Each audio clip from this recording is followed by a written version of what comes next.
Hey guys, sorry for the beginning of the video. I totally forgot to go ahead and press the right buttons. So you guys are not going to be able to hear originally how the questions were being presented in the very beginning. It was just one question.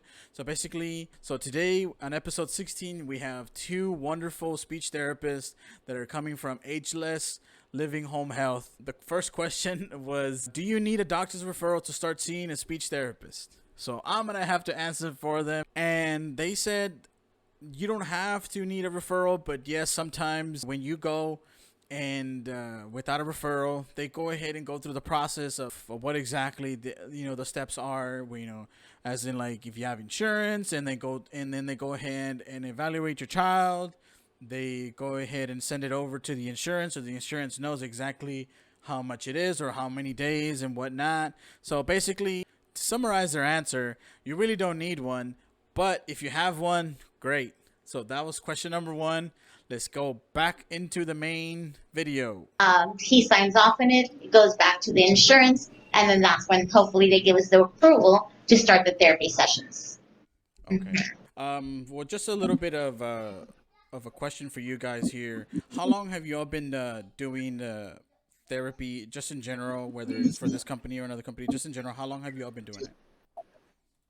Okay, well, I've been a speech therapist assistant for about 5 years, and I've been working with Ageless Home Health for about a year and a half, I would say, which I think it's an amazing company, right? Yeah. I gotta. Yes. So I'm a speech language pathologist, and I've actually been doing this for 21 years. Uh huh. I've done home health, I've done clinic inpatients, I've done adults, I've done pediatrics. And with Ageless Living, I've actually been helping them out since about 2016. So I think I'm going on my 5 years, not necessarily full time, just kind of helping them out. But now, as their full time speech language pathologist and rehab manager for going on 2 years, I believe. Mm-hmm. Oh wow. Yeah. So y'all been doing this for a while now. Yeah. Excuse me. You guys know the ins and outs, and pretty much, it's fair to say that you guys seen your fair share of whether it's what do you guys call them? Patients or yes, Patient. yeah, Yes, sir. yeah, Yes. yeah. Yes. All right. We see every type of kiddo. And with Ageless, we do go to the homes. This is not a clinic. We do go Mhm. to our patient's home to do therapy. So that's a big plus because it's convenient for the parents. Mhm. Plus, we get to be in the home and we get to Their see natural environment. absolutely, yep, the Mhm. natural environment. So that's like the best part of working for Ageless because we get to go into the home. We're establishing that rapport with the parents. In their home environment, Yeah. and it's not like a clinic. The kid goes into the clinic and or our patient goes into the clinic and it's just more clinic. Yeah. It's not natural. It's not natural. It's not their home environment. We kind of have to make everything. Yeah. Yes. So Yeah. Mhm. Yeah, if that makes sense to me because I have a daughter and she has autism, and one of the things that we found out that worked for her best was when she would do it at home, she felt a little bit more at ease. Like now she does it at daycare, but when she would do it at home, it felt more like natural for her, especially when she got into the routine. So I yeah. understand what you guys are coming from, and like what you guys Yes. said about it feels more natural. Yeah, Mhm. Yeah. I totally agree with that. Yeah. Yes. I mean, you're not. I mean, especially with a child with autism, you're switching everything. Like if you're going to the clinic, you're switching everything. You're switching her environment. You're switching who she's interacting with. You're switching everything. So it Mhm. helps. Like, okay, she's at home or she's at daycare where she's so used to it. Mhm. So it's only like us coming in that's a little different for them. So we're not changing their whole comfort zone. Mhm. Yeah, And that's the most important thing for them, their comfort zone. yeah. Definitely. Mm-hmm. Um, I guess another thing goes off to what we just mentioned right now is, does your company do virtual learning? Because I know you guys said you go to the house and all that stuff, but like, Yes. is it like whether the parent chooses, or is there a certain type of therapy that you guys probably might think works best with virtual? Well, for that, we do.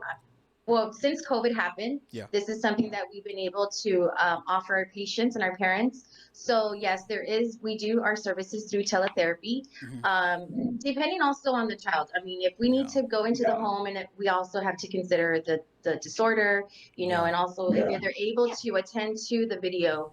But yes, we do offer teletherapy services. Teletherapy, Yes, yeah. we do offer that. Mm. Unfortunately, we don't know how long teletherapy is going to last. Mhm. Right Mm. now, we are able to do it because our our licenses, our state board, and our national licenses, they let us. Mhm. They're giving us approval to do it. Uh, because of COVID, of course. Yeah. How long it's gonna last, we don't know. I mean, therapists always ask me like, "How long do we have virtual for?" Like, I Mhm. can't tell you. I mean, Yeah. unfortunately, it's all up to state. Mhm. It's Yeah. up to state for to tell us when it's a no go, and that's it, all in person at this point. Mhm. But hopefully, we still have Mhm. a long way to go. I know, Yeah. sometimes I know with some kids, it's actually really, really good, especially the older ones. Yeah, yeah. It does Mhm. benefit the older kids. Yes. Mm-hmm. Yeah, like that's true because like how you guys are saying that you don't know how long it's gonna last, and Yes. you're talking about the state, which that's another department that you guys unfortunately don't have like the control over since that's not you Yeah, guys. Yeah, so exactly. yeah, I completely So understand that. we're definitely taking advantage of it Mhm. and learning ourselves because I Yes. mean, when this whole COVID started, virtual therapy was Yes. new to not just us, to all of us, and Yeah, it was just like, okay, how do we get these kids to look at these picture cards or to do this, or how do we get their attention? And it was just a lot of brainstorming on Yes. all the therapists, just yeah, to even not just necessarily speech, but all disciplines Mhm. on what's the best way to do our telehealth sessions. Definitely. yeah. Hmm. Okay, another thing. Some people might not know about, like, let's say for example, a company that does therapy just in general. What type of therapies do you guys offer? Obviously, you guys are speech therapists, but I'm assuming that your company offers more than just speech. Absolutely. So with Ageless, this is the reason why I absolutely love working for them, because we do offer not only speech services, we have occupational therapy, we have physical therapy, and we also have full-time private duty nurses. So that's amazing to even have. So we all work as a team, and that's something that we do offer. So it's not just speech. We have our other services. Definitely. So And our private duty nursing is for our kiddos that are more involved or severely involved, that are either bed bound, they get fed through a tube, a G tube through the tummy to the belly, that they are on trachs. They are on actually trachs and on vents to actually help them breathe. So those are the kiddos that we have for private duty nursing. And a lot of times we do end up getting those type of kiddos for therapy as well, for speech therapy or all disciplines. And we just, all in all, we're basically just trying to improve quality of life. Yes, That's Yeah. basically what we're doing. Yeah, I was when I was looking at you guys' website. You guys had so much. Like if you look at the website, like it has so much, and some of the stuff I was like, wow, I don't even know you guys offered this. Like the same thing that you mentioned, that have And like like you said earlier, our mascot Alfie, what we always try to do is get Alfie to get out there. COVID's been difficult on him, but we try to get yeah, Alfie to go out there yeah, and visit our kiddos. If they're in the hospital, especially our severe kids, if they're in the hospital, we'll get Alfie to go to the hospital and visit them there. So it's always a fun thing. mhm, Or if our kiddos have any, of course, the thing right now is the parades, yes. the birthday oh, parades, So we'll get Alfie to go out there and be in their parades as well, or stand next to them while everybody's passing through. yeah, So we definitely get him very involved in everything out there for him, for our yeah. kiddos. Yeah, I can totally relate to that because my brother's son, he had gone to like it wasn't a therapy place, but it was like it was a hospital, and they had their own mascot, and just the mascot going over and like greeting him and talking to him lifted up his spirits. So I know that Yes. kids appreciate that, and they would love Yes, seeing something like that, especially COVID definitely. time where you can't see nobody. So Yes. Yeah, this is like a different times for all of us, and we just had to learn it Yeah, and learn as go you with the go. flow. Yes. Yeah. Mhm. All right. Well, I feel like I've been talking too much. Let me go ahead and toss it over to Pete here. Pete, what do you want to go ahead and ask him? You have any questions? Yeah. Well, my first question is, what would you say has been the the current rise of autism, and how has it changed being a speech pathologist or a speech therapist? So, if doctors are looking more into all the deficits and language deficits that these kids have, sometimes I think, in my opinion, in my professional opinion, sometimes I think some of these kiddos are misdiagnosed in a way, only Mm-hmm. because they don't know what it is. A lot of times they don't know what it is. And I'm not saying the kid doesn't have something. It's usually just the doctor can't figure out what it is. Back in the day, we used to have the diagnosis of PDD, pervasive developmental delay. Mm-hmm. And that's the one that doctors used to use when they didn't know exactly what it was. Like, okay, they're delayed, their social skills are a little off. They would throw it under that umbrella. And so that one was kind of pulled away from us. Like, they no longer can diagnose a child with PDD. So now it only falls under autism. So all these kiddos are thrown into that umbrella of autism, which Mm, they may not all fall under that. Like, for example, we had, used to have, because we don't have them right now, a family of three siblings, three boys. The middle child, severely autistic, definitely. The other two boys, the older and the younger one, they were all diagnosed with autism. One had it, all three of them have it. But professionally, did I? And I was very honest with mom. I'm like, I don't think they have autism. I'm like, yes, he's got a language delay. Yes, he's got a tic delay. The younger one, the older one, yes, he's got some psychological delays. He's got some explosive personality disorder. But is it all autism? I don't see it. But I think it's more like that umbrella, like a lot of doctors are throwing it into yeah. autism. So I think that's kind of part of the reason that that those numbers have skyrocketed a little bit more. I'm not saying every child that's diagnosed with autism is not autistic. Yes, unfortunately, we do have a lot of kiddos with Yeah. autism right now. When it comes to our therapies, not that our therapies changes, every child is different. So we just have to find the way of how to treat that specific kiddo. Yeah. Our treatments, the same thing. We're just trying to give them best quality of life, the most functionality that they can have. But patient A is definitely not going to be like patient B. Absolutely. Yeah. Yeah, So so we always. with Yeah. my personal experience, my son was diagnosed with a learning disability. At first, they were saying it was autism. He fell under that umbrella, and then Yeah. we took him in for some further tests and stuff, and he had speech therapy for about a year or two, Okay.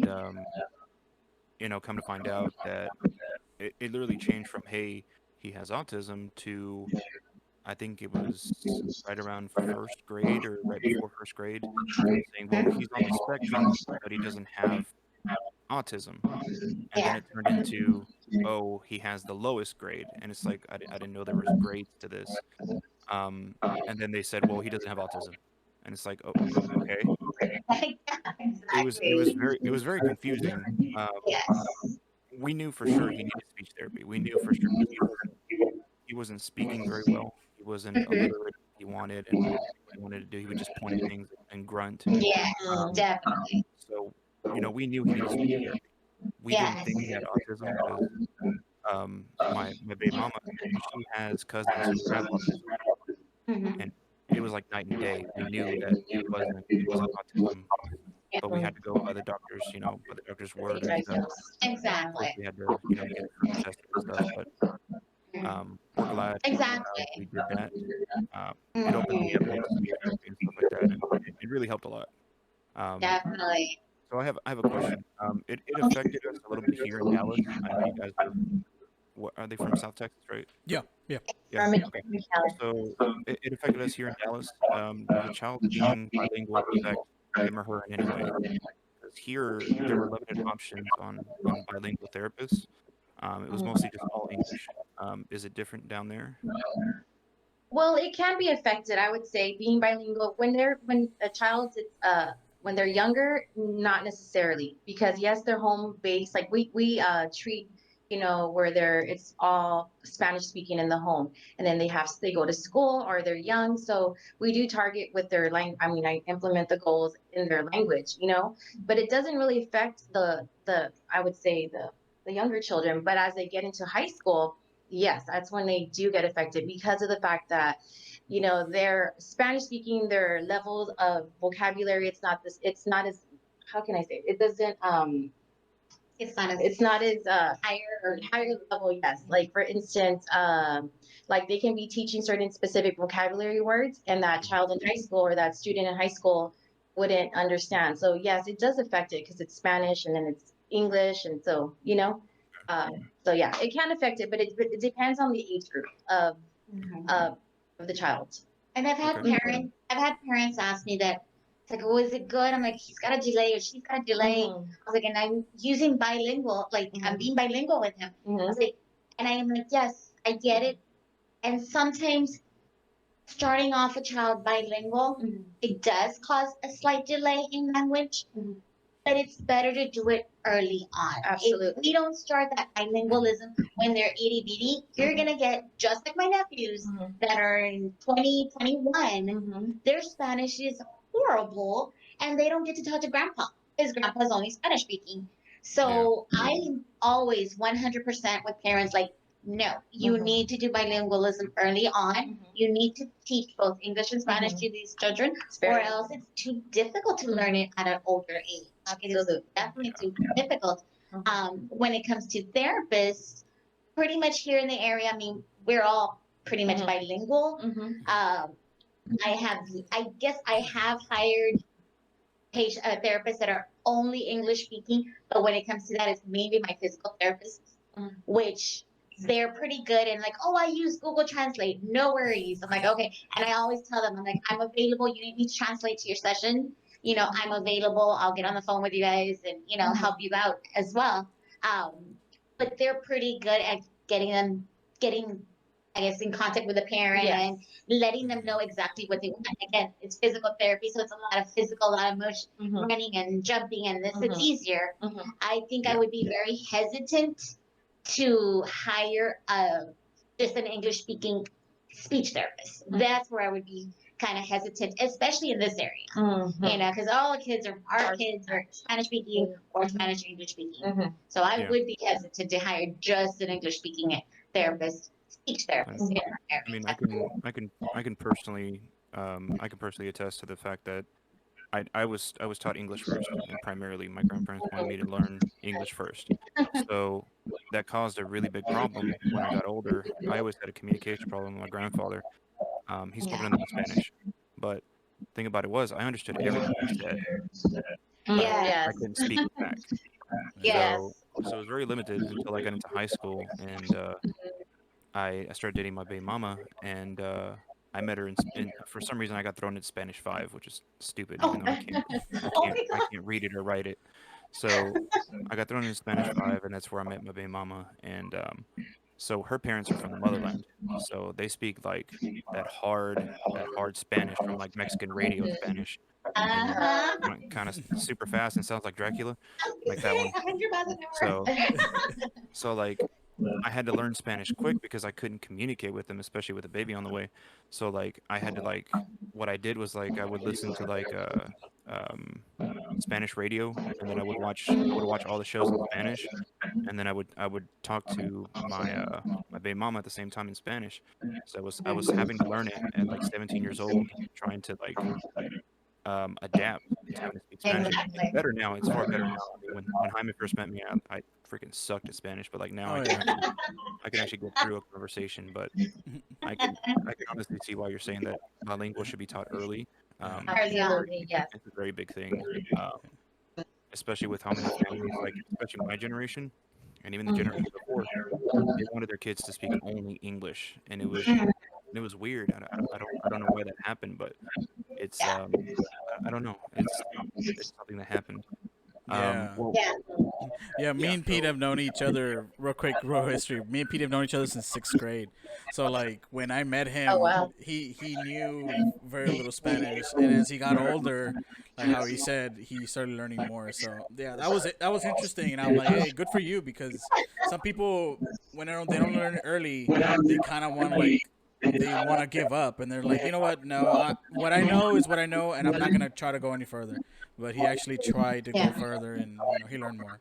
That's good. yeah, But it is Definitely. important to know Spanish. I mean, now with the jobs and everything yeah, like that, I do encourage parents, to teach their children Spanish. If they can do it because as they get older, it's important. Yeah. Yeah. So. And actually, I've had patients Mhm. where it's a 12th grade, graduating, hardly any English in Mm. this area, in the Rio Grande Valley. And oh I yeah, remember this one specific kiddo that I asked him, like, oh, so when did you move from Mexico? Apologies, because I shouldn't have said that. But I did say that. I'm like, well, when did you? Because his Spanish was Spanish and great Spanish. English was horrible. And he's like, I've always lived here. I'm like, wait. What do you mean? I'm just like, you Yeah. don't know any English. What's going on? And like, yeah, I was like, how do you pass all your grade levels? You're a senior. How do you? I'm like, we need both. He's like, oh no, I just want to be a welder. I don't know. I think he wanted to be welding. I'm like, and you don't think you're gonna have English speaking customers? Like, we need our English, we need our Spanish. Like, Yeah. Definitely. we yeah, need both languages in this area, Absolutely. in all areas. yeah. It's really helped me, especially at work. Just any job that I do, just putting bilingual really helps. I mean, just with any job Exactly. or anything like that. Exactly. Yeah. So Yes. one of the main reasons that I learned Spanish so late was to also, um, her parents would talk to me in Spanish, right? And it was so fast, and but like I couldn't respond in time, so they would have already moved on from the subject. So like, especially when we had an they love to argue. So I would like try to put my 2 cents in, but they were so fast that they were already on the next thing. So I had to adjust to that and go forward with it. It was weird. Basically, I Oh learned my Spanish by arguing. So gosh. but Well, Wow. that's good that you're trying, that you try to learn and you're learning it because yeah, it also my takes kids as you my get kids older, you really want to learn you have to want to learn because it yeah, does become harder to learn yeah, when you're my older. kids are a little bit So, different. They don't care for Spanish at all. mhm. Even though their mother's from the motherland, I don't understand. Yeah. Like I'm like, I can teach them Yeah. Spanish, and she's like, oh, it's too hard. It's like, oh my god. Mhm. She leaves it up to me, the person who learned at 17 how to speak Spanish. Yeah. But okay, so moving on a little bit, on the subject of parents, when has a parent ever given up on therapy when they should have continued, in your opinion? Like, Okay, repeat the question again. I'm so sorry. okay, so when When has a parent given up on therapy when they should have continued, in your opinion? So, like, let's just say you guys are, I don't know, 4 or 5 sessions in, you guys are making good progress, and the parent can see, like, say, you know what, this is wasting my time, this is wasting my kids' time, I'm pulling out. I mean, Something like that. you do have those parents that don't feel the need, they don't feel that therapy is necessary. Hmm. And so they cancel, reschedule, um, and they just pull out like that. I mean, at that point, I mean, we try our best to get in contact with the parent, Educate. and educate them as well. I love educating my parents. I will give them information on language or carryover activities, but usually if that happens, I mean, it's so Yeah. unfortunate. It's unfortunate. I think right now with the whole COVID, Mhm. with the whole telehealth and them having to do school Yes. through at home, Mhm. some of Yeah. our parents are overwhelmed Mhm. and they don't want like, okay, More another stress thing, on their like plate. Yeah. here comes, and it's not like they're gonna be Mhm. involved, especially if we're going to the home. It's not like they're gonna have to do this stuff, Mhm. but it's almost like ugh, another one, and there's something else. Mhm. So unfortunately, they kind of give up on therapy sometimes, Hmm. and well, then that's why I guess it's our job to try to make it as fun as possible for Mhm. the kiddo, to try to educate the parent, to try to show the parent, look, he is improving. Mhm. When we started off, he had 10 words. Mhm. Guess what? Now he has 50 words. Mhm. Give them that encouragement and show them that improvement so they Yeah. don't get out of therapy too early.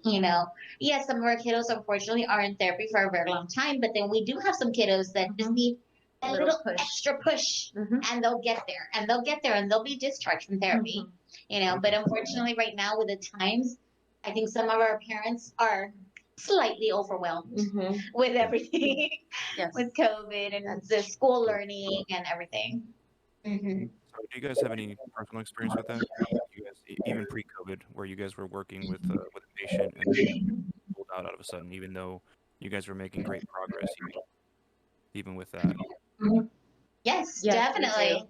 Yes, and that's Sure. unfortunately that is common. That is common with some of our kiddos. And you tend to see that more with our kiddos that are basic language and speech delays. You know, there's no significant diagnosis to it.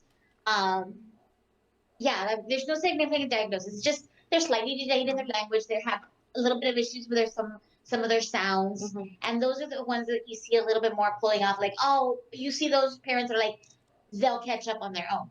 Like, Yeah. I'm not gonna worry too much. I'm not gonna throw them into therapy. Like, no, I'm pulling them off. Like, if I see in a year that they still haven't caught up, then I'll start again. You'll see them because I personally I think I've seen more of our kiddos that have the diagnosis, the autism, the Down syndrome. They're a little hesitant sometimes because it's hard to accept the diagnosis, but they're all in. Like, okay, let's start. Let's do this. Like, let's get them what they need, kind of thing. Well, that actually leads to my next question. What would you say are the most common mistakes parents make when trying to help their child without therapy and the dangers with that? So, like you were saying, parents will go in, pull out, go in, pull out.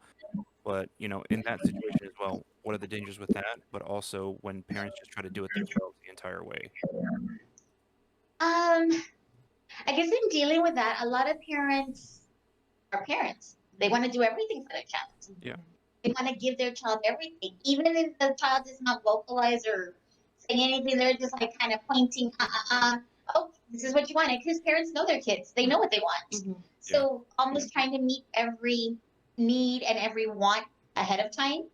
So you're not giving the child time to develop, and the opportunities to develop the language Or stimulate. or stimulate. You know, we go in and say like, okay, he's pointing. You know what he's pointing to, so try to get him to vocalize. Try to get him to say what is cookie, even if it's not verbal. Okay, so teach him the sign. Have him do the sign for you, because that's still communication. You know, so we just try to encourage like, yes, I know you want to do everything for your anything and everything for your child. But when you have that opportunity of communication, work with it. Definitely work with it. You know, you have to. Unfortunately, it's a lot more work. It's not just a giving your child everything. It's just try to get them to vocalize. Try to get them to sign. Try to get them to do that little extra stuff. What we always work on, kind of thing. I don't know if you have anything on that. No, actually, it's perfect. I mean, that's exactly what we do. I mean, based on what Letty was saying, trying to get the child to speak, not just giving them what they're asking for, then that's what we do in therapy. I try to even educate the parent, try to give them tools to help the child either see, even if they don't see the word, but at least try to vocalize with cueing and tactile and having them at least, vocalize or articulate their words before giving them whatever they're asking for. So, okay, diving a little bit more into the question, okay. what would you say about like a parent that refuses to do therapy, but the child needs therapy, and they just want to do it themselves? Like, what are the dangers with that? Like, just to clarify to our listeners, like, what are the dangers behind that? Because like I know some hard headed parents. They're like, no, there's Yes. nothing wrong with the child. There's nothing wrong with it. And like I'm literally looking at this child as like, look, and this is a personal situation that I've seen, like a child who has like ADD, and I'm like, no, that child needs help. They're like, no, no, no, he's just hyperactive. He doesn't need. It's like, no, that child needs help, and they just Yeah. straight up refuse all the way. And what are the dangers with that? Like if a parent just wants to do it themselves. Well, I think part of that would be not able to learn basically because if it's based on the example that you gave us. I mean, if you can't how can I say, if you can't like help with the behavior, then they're learning, they won't be able to learn. It will be affected, and then it kind of trickles down to their academics and attention. And so behavior is very important. You have to get behavior down, So and then it's would you say basically it's like a everything falls snowball into effect? place. I'm sorry. Would you say it's like a snowball effect? I think so. Yes, sir. Definitely. Definitely. definitely. I mean, if they don't get the help they need, it's going to get affected with their behavior. And then you have those kids that have the explosive personality behavior that are very difficult to control and have issues. Then we have academics. They're not going to be advancing in academics, or maybe they are advancing, but they're not even learning what they're supposed to be. So ultimately, when they become adults, 18-year-olds, like, are they going to be able to go to college? Are they going to be able to learn something, an actual career of some sort to kind of give them the livelihood that they need? Yeah. So, I mean, it is dangerous if they don't learn early on. Like, we can't work with them early on. And if that parent just refuses, like, nope, they're good. No, they're good. Like, there's You different see, things that we can work yeah, on. you see a lot of that in different Yes. communities, like, especially in the Hispanic community. Like Mhm. it's very prevalent in the Hispanic community because they just think, no, he's just acting out, or no, he's just Yes. hyper. No, there's always an excuse for it. It's like, no, Yeah. let's get this checked out. Let's see what's going on. Mhm. Mhm. I think as a culture we've shifted away from that a little bit, especially with our generation, me and Jaime, because of the Mhm. fact that we've seen it so prevalent. Like I've seen examples of it in like friends of mine in high school, friends of mine in middle school who had like genuine, looking at it now, genuine learning Mhm. disabilities, but that were never diagnosed, that were never Exactly. taken care of, Yeah. stuff like that. Um, Yeah. so a follow-up question to this one. Is there a child that you wish you would have gotten to sooner? Like they started their therapy super late. Had it been earlier, it would have been much easier, much better. Have you ever had that situation? Yes. And I've actually had one where unfortunately we didn't follow through with the patient. It wasn't us. There was this one kiddo. I actually did not evaluate the PT, the OT, and the speech all went out to evaluate this child. The child was, I can't remember, like an 8-year-old, I think. Mhm. And all of them, all three therapists told me, like, this is the first time this child has been evaluated. I'm like, what do you mean? Like, I got to see video of the child because my PT needed a translation.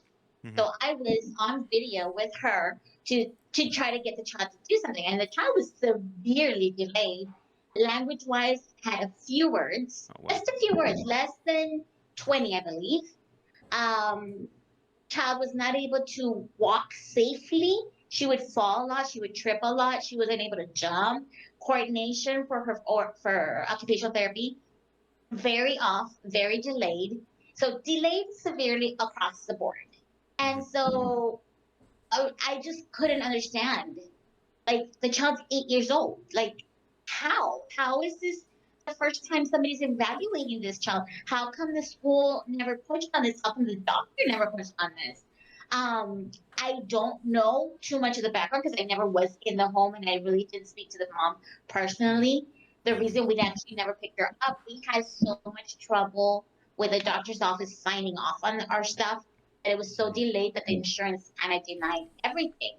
So I'm really, and I always tried Mhm. calling the parent back because it was in my conscience. Like this child's 8 years old. Like how is she so delayed and how is like nobody's worked with her before? But mom Mhm. stopped responding. Mom stopped not picking up my phone calls, my texting, and nothing. So I'm really hoping that that child went somewhere else. But even though it's not with us, it doesn't matter. Yeah. As long as I hope the child received the therapy she needed. Um, I know some parents, especially because of our area, some of our parents are not legally documented in this area, and Yeah. maybe that's why they are Yeah. hesitant to No, that's seek those services. yeah. Mm-hmm. That's a very real thing. I mean, especially down in the valley. Definitely. Even up here in Dallas. I mean, I know some people who who aren't legal to be here. Yeah. They avoid everything. I mean, they avoid everything, like Exactly. from like child support to like speeding tickets to like anything. They avoid it Yeah. all. Um, Definitely. it's crazy. It's not something that's usually talked about, but like that's probably a big reason why these parents Mhm. don't I look think for help so. for their child. Yeah, Yeah. I honestly do think so. I mean, and the child was born here, so the child does Yeah. qualify for all services, all help, everything we can give them. But the parent is scared. The Yep. parent Yeah. is scared, unfortunately. Yeah, Mm-hmm. yeah, Definitely. and you can kind of understand from just from a standpoint of how when if they do find out that they're not from here, they'll get separated. You know what I mean? That's a big thing for a lot of parents. So you know what I mean? You understand where they're coming from, but at the same time, that's why I like the fact that you guys are here because you can pretty much like let them know, hey, We're here you to help. yeah, Yes. we're here to help. Your child can receive. Your child was born here. Okay, yes, we can help him out. Don't worry about it. You Definitely. know what I mean? So I Yes, understand that. And definitely. going back to Pete's question about some family members, especially in the Hispanic community, that they say, "Hey, my kid doesn't need therapy. My kid's fine. That's just a phase he's going through. He's gonna get over it." Like I personally know, I'm not gonna say who, but I personally know a family member that has a child, and that child, in my opinion, for sure ADD. Like that child could not stay still. I was always in sports, always running around. His mind wandered off like a lot, and the big one that I wish that she would send him to go get help was because he was delayed, and I know that he was delayed because he repeated the same grade almost twice, and on top of that, he would learn everything that the kids would learn, but like a year or two later. So it's not Yeah. that he wasn't able to learn; it's just that he was It taking was them. always Hmm. that delay. Yeah, Mm-hmm. I would tell her like, hey, don't you think he needs to get checked, or like what's what I mean, like uh, you will have services from the government, fortunately, that are able to help you. Yes. Why don't you go get him checked? And she's like, no, that's just a phase. It's just a phase.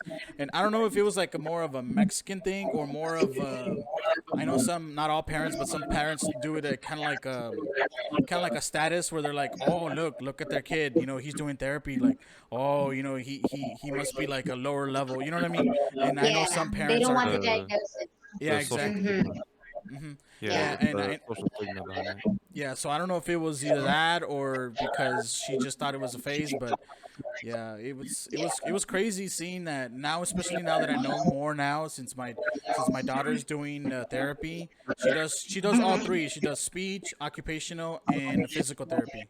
Physical. And Mm-hmm. and yeah, now that I know more now, I'm just like, man, the kid, he's doing okay now, but you can tell that he could have progressed further if he would have gotten therapy from the beginning.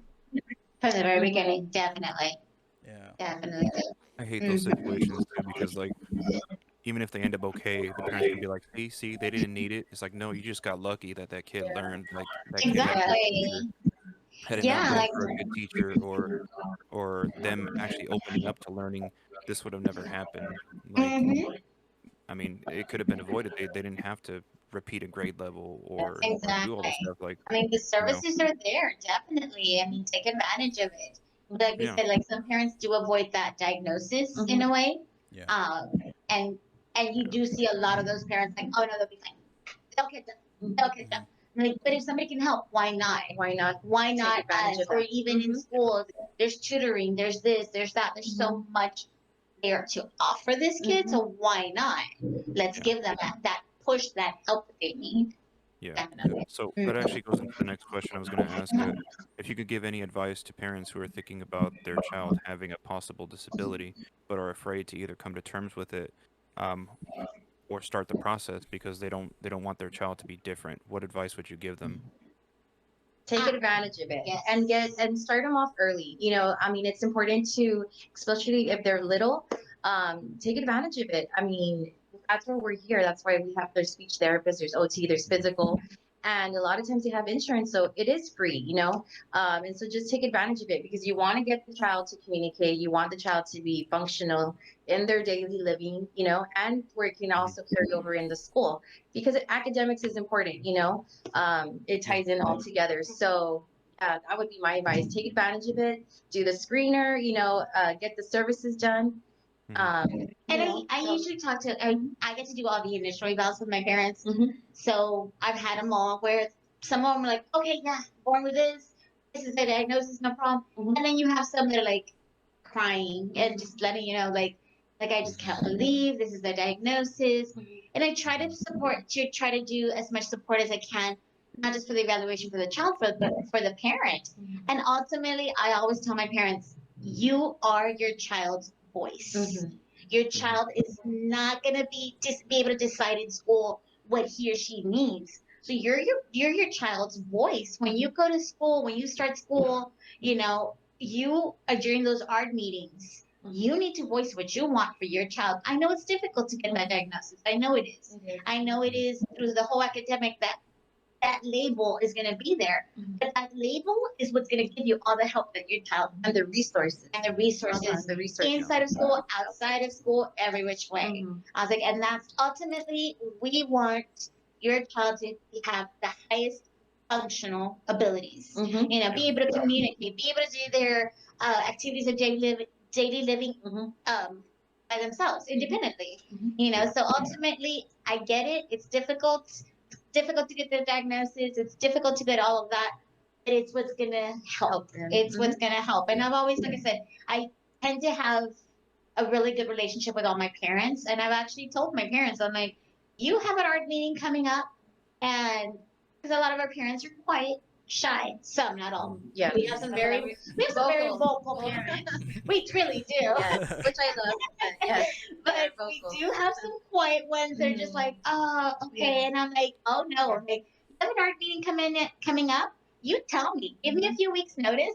I will show up to the art meeting. I have nothing to do with schools, but I will go to the meeting with you and support you and to vocalize what I need for my child. Because yeah, he's my patient, but I feel like that's my child. This is my child. I'm like, so I'm there to help them as well along the way, any Yeah. which way I So can. for me, speaking personally, during the whole diagnosis and everything, once we heard autism, it was hard for us, and especially hard for my baby mama. But for me, it was I had to come to the realization that it it it wasn't a final sentence. It wasn't hey, your child's 100% autistic. It's not. We had to go through the process of it, but also the Yeah. fact that even if he was autistic, it wouldn't matter. Like that's still my child, no matter what. It doesn't matter Exactly. if they have a learning disability. It doesn't matter. And none of that stuff matters.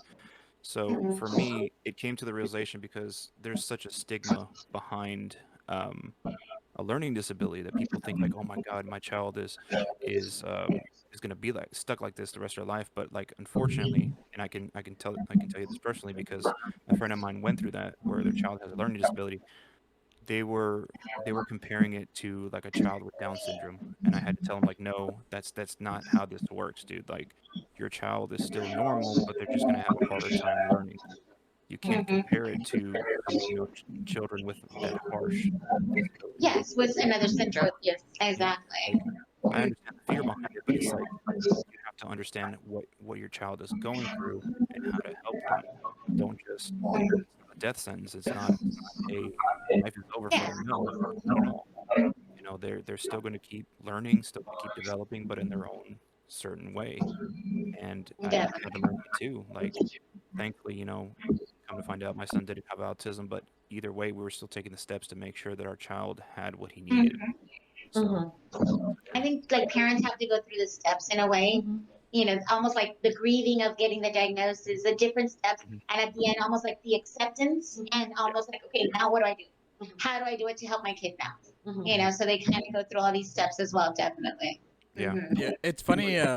It's funny that you mentioned that the going through the steps because when we first got our diagnosis from our daughter, I kind of obviously I'm not a therapist myself, but sometimes you can kind of see it. I have another, not the same aunt that I talked about earlier, but I have like another family member that that has a kid similar to my child. So I already kind of knew sort of, the ins and outs of what it looks like. And when she started getting a little bit older, my daughter, I started noticing it more. And then that's when I talked to my wife, and then she's all like, "No, no, no, you're wrong." And I'm like, and that she was going through the process of what you were saying, Yeah. like Yeah. denial, finally accepting it. And I was already okay. I was already beyond that point. I was already in the point of like, okay, What do we do next? yes, yeah, exactly. Okay, what do we do next? What type of therapies does she need? Okay, what exactly does she have? Okay, we don't know exactly. That's fine, but let's go ahead and push forward. And and I feel like, I feel like almost every parent goes through. They might skip some steps, but I feel like almost every Yes. parent goes through the steps of their kid being diagnosed, especially a something as whether it's like autism or something that's severe. You know what I mean, like Down syndrome or something like that. Yeah. And also, what I've also realized is that also accepting that with the child that's under a disorder, they do have different milestones and they just have to be patient. You know, some parents are like, why isn't my child speaking? And but every child has their milestones and they'll hit it when it's there. And it's also accepting that, especially, there's some kids that are at a certain age, like, 2 or 3 or 4, and they're not speaking, not yet, Yeah. so, or they are speaking, but they're not speaking the way a regular child, but again, that's where we come in and we try to, encourage them and let them know it's a process, but that's why speech comes in. There's carryover activities that you can also do in the home, like we spoke about earlier. So that's also that's a big thing, uh, Yeah. topic. Yeah. Another thing I Yeah, want but to, remember that every child does have different milestones. So, you know, yeah, yeah. that's a thing that that's actually interesting that you bring that up, because that's the thing that I wasn't that I was gonna talk about, is that family members, like for especially my parents, like when we first got diagnosed with my daughter, they were like, okay, well, what are they gonna do about it? And then because they're not used to therapy, my parents are like, they only speak Spanish, very little English, just because they have to, and Yeah. and and they don't know about therapy. So I try to explain to him. I'm like, hey, look, this is what they're trying to do. And then he's all like, okay, when are we going to see results? And I'm like, Dad, calm down. You know what I mean? Everybody's Right. different. I just can't tell Yeah. you. I just can't bring up a video of a therapist doing her thing, and then I'm gonna be like, that's what my child's gonna it's gonna do. And he did it in 2 weeks. Yeah. Okay, my child's gonna do it in 2 weeks. I'm like, no, it doesn't work that. It doesn't work It that way. doesn't work like that. Yeah. And So some I've parents seen that a lot expect too. for therapy, we go in there, we're trying to implement our goal or trying to target the goals to get them to, to reach that functional language, and they expect therapy to help immediately. But it's a process. It's a process. And it also, we need parents, parents also need to carry over that, because if we just go in for the time being. Yeah, we Two go in times a twice a week. week. Yeah, 2 times a week, 30 minutes, 45 minutes at the most, or even sometimes if we need to do longer, we can. But yeah, that's not enough time. The child is with their parent all day long, or the caregiver all day long. So it's also, the parent also needs to. We all need to work as a team, and luckily that we do have parents that they do want, and they do, we all work as a team. But yeah, Hmm. there's some parents out there that expect it to be just like a magic pill, like it's gonna work. No, it takes time and patience and the milestones, and everything comes into play with that. yeah, Yeah, I think the Yeah. biggest thing in those situations is patience. Like, as long as you have patience, that's what you need the It's a most. Because big, yep, Yeah. that's very yeah, important. I it's Yeah. agree. Patience. a very And long and here, arduous process. Because, like you were saying earlier, some kids need therapy for a very long time, and exactly. Unfortunately, it's not yeah. Yeah. something that just magically goes away. Especially depending on the severity of the learning Mhm. disability. Yes. Mhm. It's it's just a question of how much patience do you have. Because, like you said, milestones. You're going to see milestones along the way, and Mhm. you have to wait for those things. You can't just magically, Absolutely. hey, time, clocks, clocks Time ticking, is ticking. Yeah. come on, No. Yeah. mm, come on, I need some results here. But it's like, you have to go with the flow, and And it's what's good. sometimes I think our parents do need to understand that, unfortunately, that milestone of saying the first word may not be verbal. It Mhm. might not be a verbal first word. Mhm. It might be sign language that we're going to have to move with this parent, with this child. Mhm. It might actually be an AC device. Mhm. And I've always told my parents, because my parents sometimes is like, okay, I'll recommend, hey, let's try this, let's try that. Like, oh, so they're never going to speak because, like, we don't know, and we're never going to let go of the verbal. Yeah, the We verbal will is very always important. stimulate Yes. that. We will always Always. work on that. Always. And if mm-hmm. I believe that this child may be able to function better and communicate better with an actual device, with an AAC device, Mhm. I'm definitely going to recommend that because guess what? It's just hitting two pictures that say, I want a cookie. That is a milestone Awesome. for me. Yes. And that should be a Yes. great thing for the child. So a lot of times, like our parents don't understand. I believe they think sometimes it's just verbal, like how when it's gonna speak. Well, like this is speaking. I want a cookie is speaking. You know, hitting a button is speaking. They are communicating, and that's kind of what we want for them. So it's Mhm. also educating them on that part too. You know, and Yeah. that takes a while. Teaching Yeah. them anything and everything else. Yeah, that's crazy, and I feel like you're kind of like going through my life here a little bit, because with our daughter, the one that has autism, when she was doing therapy, that's one of the things that she learned in the beginning was like sign language, Yes. and like I remember going, this is all pre COVID. I was going to my parents' house, and my dad's all like, "Hey, she's doing something with her hands," and I'm like, "Yeah, she's talking," and then he's all like, "What do you mean? She's not using words?" And I'm like, "No, I'm like, she's communicating." But she's doing it a little bit different, and we're slowly working our way up to her being vocal about it. And now she's doing words. She's slowly going to where she can put like two or three words together, little by little. And That's yeah, great. yeah, and like how you're saying, all it's all about milestones. And I remember the first time where we were feeding her, and like she goes like this, and that meant all done. All All done. done. Man, I'm not a crier, but I was like, oh my god. I was like, I wanna, Yeah, yeah, I know. cause she was That's communicating the with us. gratification that we get as therapists. You know, Yeah. whenever a child does something just like that, as simple as that, even it's like I want to cry all the time because it's like that's what we're working on, and they're finally doing it. You know, independently or with Yeah. cueing or whatever. But yeah, I think I totally agree with you. I think a couple of weeks ago, Deborah shared because she was in her session. I wasn't observing her session, but she sent me a video of her kiddo with a little Oh, yes, milestone. yes, yes. And I'm like, oh, there I was. I I'm know. not the parent, but Yes. there I was tearing Crying. up because Yes. I'm like, He's oh, signing. he signed it Nice to and meet you. vocalized Liked it a it. little bit, and even mom was crying in the video. Yes. Deborah was I was crying, like, and I'm over here crying. yes. Yeah. And that's the awesome part about what we do, you know, because that's the goal. That's what we want. We want them to communicate. So I totally agree with you. Yeah, it is. It's Uh, gratification. Yeah, Pete, it's a very emotional process. It is. A lot of people don't understand that. Like, there's a lot of emotion behind this, especially behind your child. Like, you're gonna have those emotions. I mean, like you said, you didn't go through the denials in the beginning, very emotional. Going through the speech therapy and the milestones, very emotional. It's just, It is. you gotta really just, you know, dive into it. It's what the child Definitely. needs. It's Yes. best for the child, honestly. all right. Going.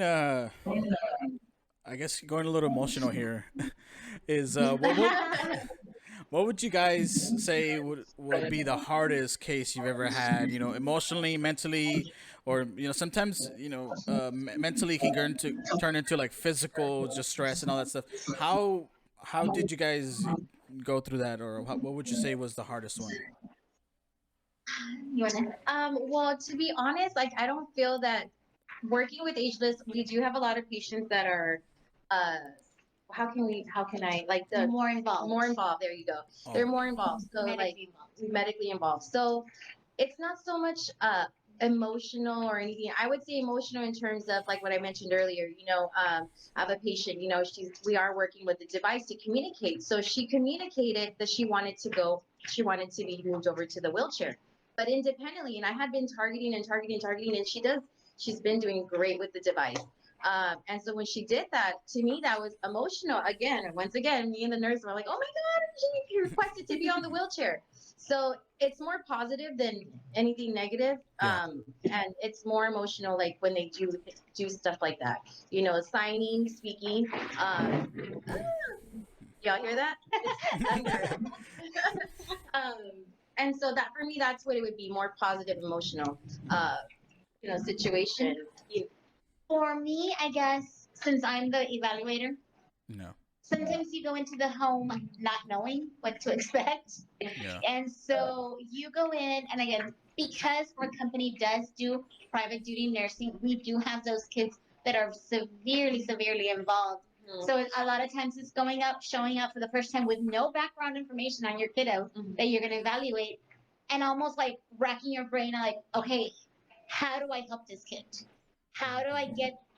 How do I move this child forward? Get them a better quality of life. Get them, just steps forward. That's what I'm looking for always.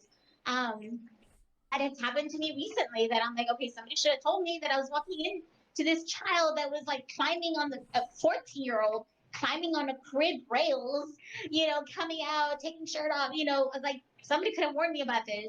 But it's just going out there, not knowing what you're going to get, and then just taking time just to think. I'm like, how do I help this child?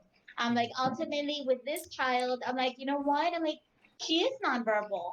But if you tell her, sit in your chair or sit in the sofa, she does it. She follows. I'm like, okay, so maybe a device for this child. Maybe yes, it's not going to be a full device where it has 8 pictures, but maybe it's 2 pictures where it's yes and no. A lot of times these kids, because they're so severely involved, all decisions are made for them. Like, it's time to eat now. It's time for you to sit over here. They have a Yeah. set schedule, and the child has no voice, never has a voice. So my job is like, let's get them a voice. So, do you want this? Yes or no? What do you want? Do you want the TV or do you want music? So something as simple as that. Further investigation is like, okay, this child does eat by mouth, but only eats pureed. I'm like, okay, so let's work on oral motor and get them to maybe do some soft solids, something more crunchy, like something a little bit more with texture. She'll be able to tolerate it and upgrade that diet. So as therapists, as speech therapists, we don't just do language and speech. Like, a lot of people don't understand that about us. We actually work on oral motor, on getting those muscles better for talking, for eating. We work on feeding. I mean, I've had a child where I started off with only puree. This was many moons ago. I literally would get chicken. I would stop at churches prior to my session. I would shred the chicken as fine as I can get it, mix it into the mashed potatoes, and that's how I could get texture for him. And slowly, we moved it up until the child. I don't know how long it took, but it was quite a while. He was taking bites from a burger. That's like, amazing. and that's just those milestones. Yes. Unfortunately, a lot of kids with autism, they go through those issues because they don't want those textured foods. They stick to, they have a repertoire of like 4 foods that they eat or 5 foods that they eat. It's a Sensory. Yes. So it's always trying to think of, how can I help this patient more? Like, what's going to improve quality of life? What's going to give them a voice, and what's going to improve quality of life? So I mean, I think that's what it's the emotional, that hard part of my job is trying to figure out those goals that are going to make them progress and improve quality of life altogether. Definitely. Yeah, yeah, I definitely understand what you mean by all improving their quality of life little by little, setting milestones, all that stuff.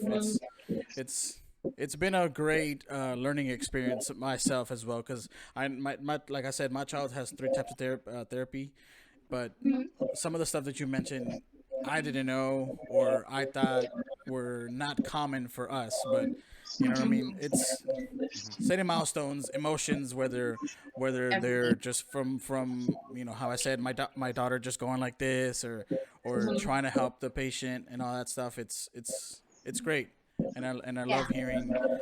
love hearing that obviously I already knew this from the get go, but I love hearing it from the actual therapist that they actually care because Yeah, sometimes definitely. sometimes when you I guess you get whether be like a little bit depressed or whatever, you might kind of start not doubting the therapist, but just doubting the process in general. And hearing that reinforcement of saying, "Hey, I'm here with you. We're trying to push forward." It's it's Yes. it's nice. You know what I mean? It's nice hearing it.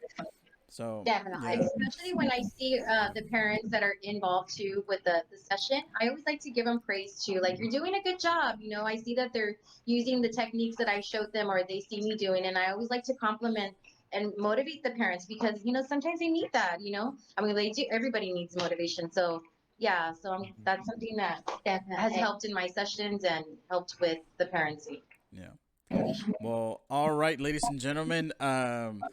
We're I just want to say thank you very much for coming in and talking about all these topics, and hopefully someone can see this and hear it out and be like, okay, my kid needs therapy, or I might sense something. Let's go ahead and do something about it. You know what I mean? Yeah, I can't be scared. I just can't be like, I'm gonna don't be roll the scared. dice on my kid that he's just gonna get out. It's a phase, he's gonna go out of it. There's no Yeah. reason Yeah, for that to start them happen. off early. Hmm. Yeah, Start there them off there Yeah. doesn't early. need to be a stigma. Like you can honestly do Yeah, what's best for your child and get them therapy or just get them absolutely. evaluated. There's nothing wrong Yeah, with that. Exactly. evaluate, yes. Exactly.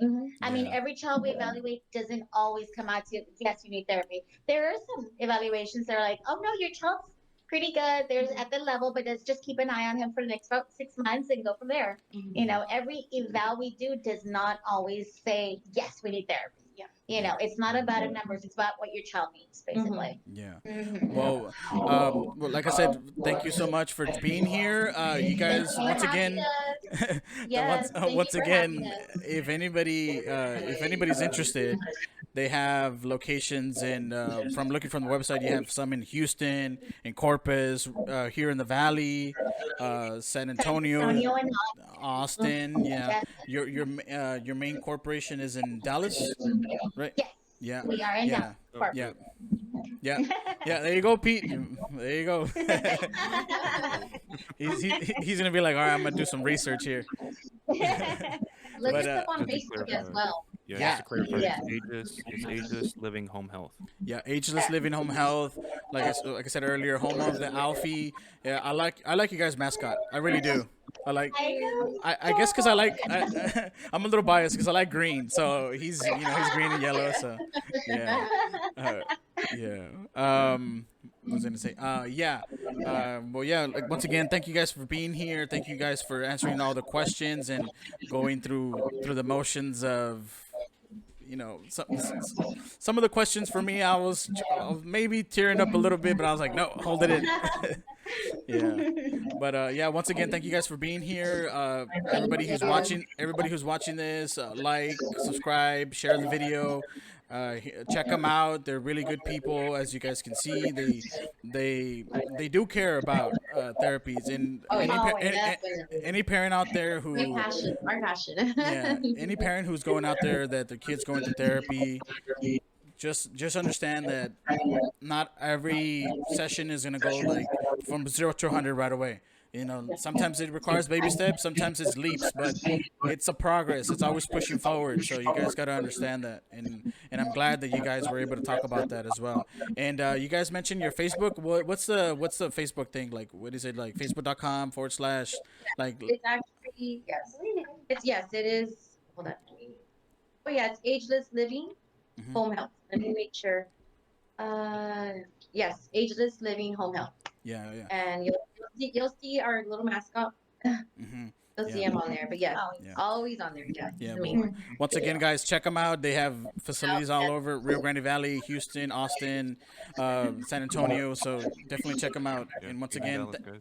yeah, even Dallas. There you go. So, Yeah. so thank you guys for being here, and we'll see you guys next week. Yes, yes, thank you. thank you so much. Have a good one. Thanks.